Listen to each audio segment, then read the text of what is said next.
Hey everybody, it's Fervor for Faith again, and we're going to start in this series with a doctrine that has permeated Bible-believing circles, especially recently, and that is the Man of Peace Antichrist.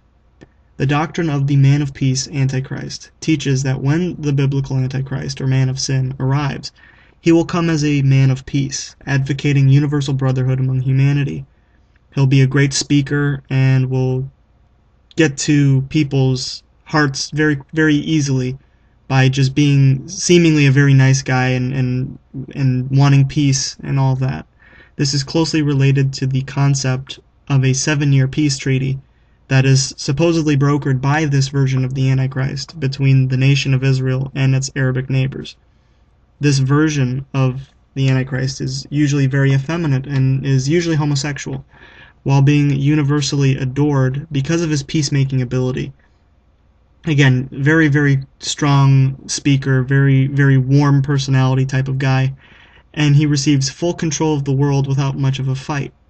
Proponents of this theory note that in Revelation chapter 6, the rider on the white horse is said specifically to have a bow, but is never mentioned to have any arrows.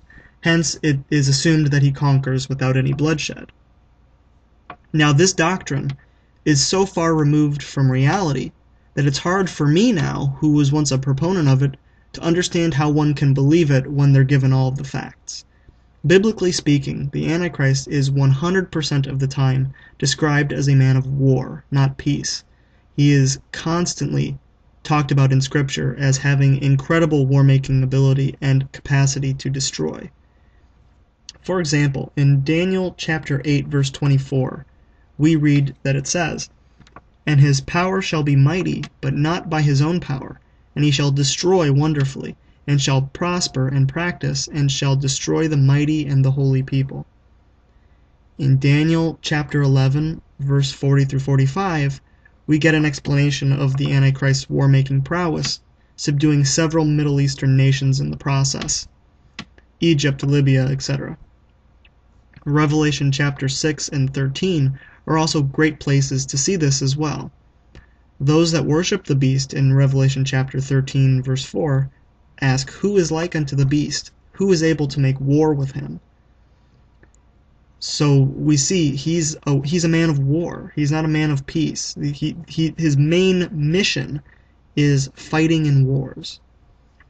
And the idea that the rider on the white horse has a bow but no arrows, ask yourself this: if you go out hunting, if there's any hunters that listen to me and watch my videos, if you are a bow hunter, what bow hunter in his right mind would go out with his bow but not have any arrows with him?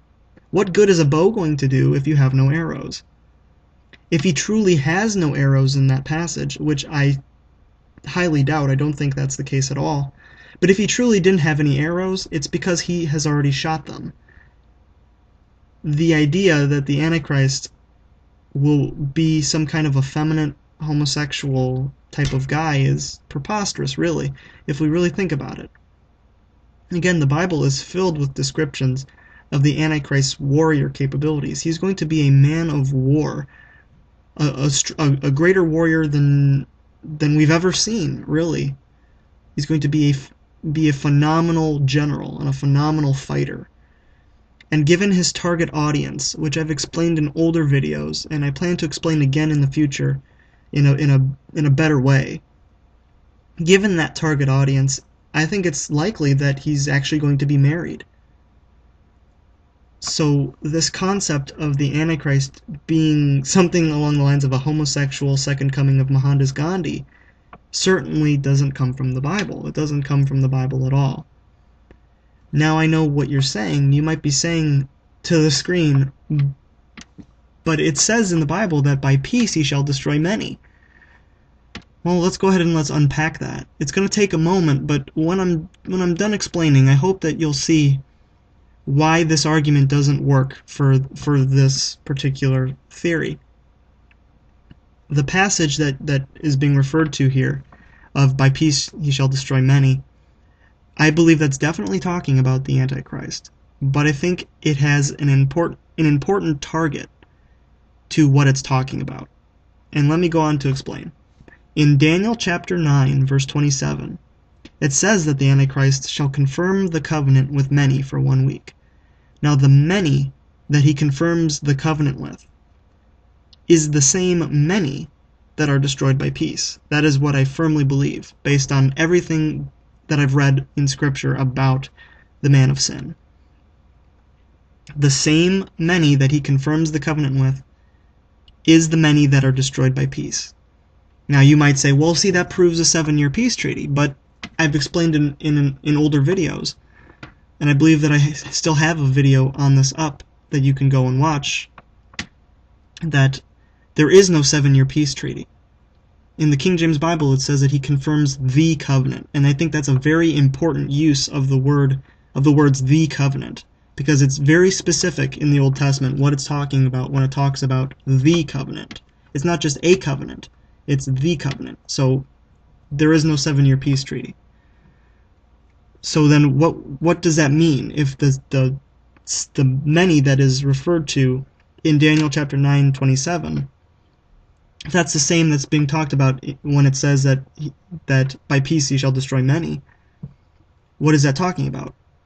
Remember how in Daniel chapter 11, verse 40 through 45, he overthrows the countries that are around Israel.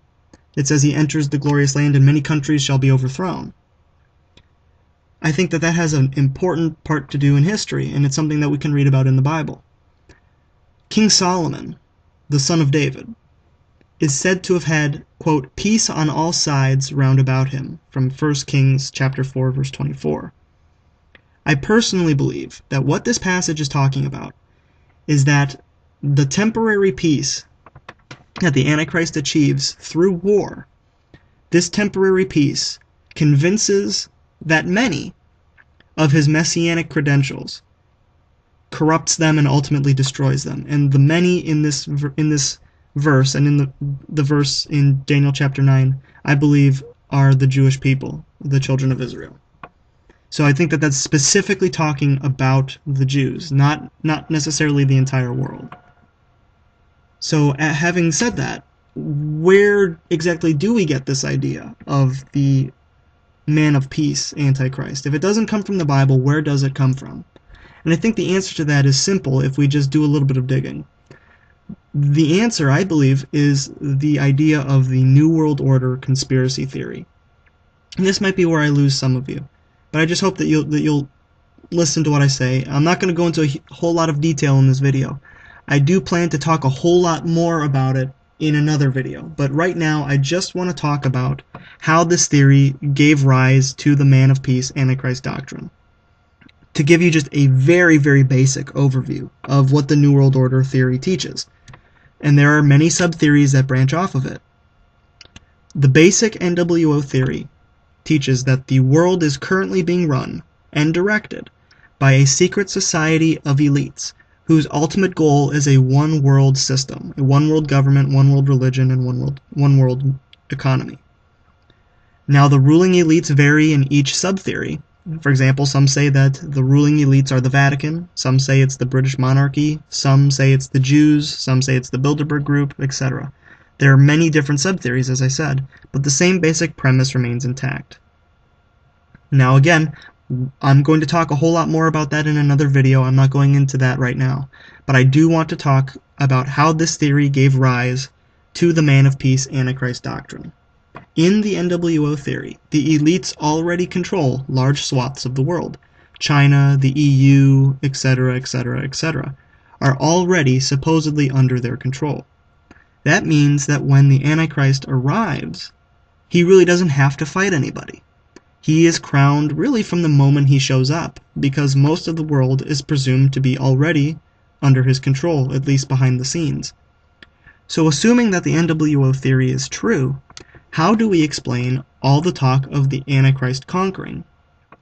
They'll take the more vague passages, or at least the passages that they can make more vague.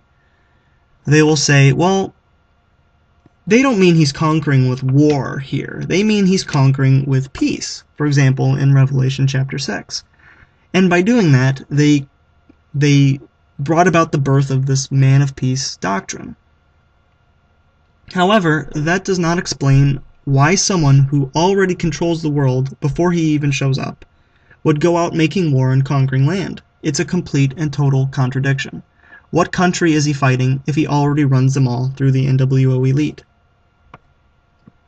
And this doctrine has led many well-meaning, conspiracy-minded Christians, myself included, to go down rabbit trail after rabbit trail, looking for a peaceful Antichrist. I can't tell you, and I've mentioned this before, but I can't tell you how hard I looked for clues as to, okay, who should we keep an eye on? Who should we keep an eye on? Who's going to appear to be the most peaceful man and lead the world and all. It's silliness, and it doesn't come from the Bible. It comes from conspiracies. The most common suspect of a lot of the searches that people do and a lot of people's suspicions was the now deceased Benjamin Crem's Maitreya. Benjamin Crem obviously died very recently, but his Maitreya character got plenty of press during the 70s and 80s, as well as more recently with the advent of the internet, as a potential Antichrist figure.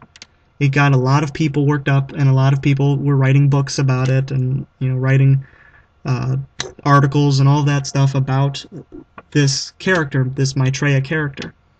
Now, Benjamin Crem's Maitreya in no way fits the biblical description of the son of perdition, and it is very likely that this Maitreya was simply a figment of Benjamin Crem's imagination, that he doesn't exist.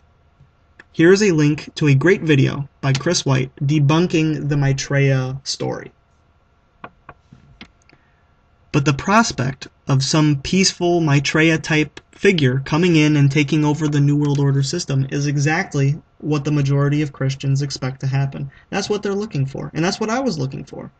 But it isn't what the Bible predicts. The Bible doesn't talk about a man of peace coming in and just being given everything just by waving his hand and saying peace or whatever. That's not what happens.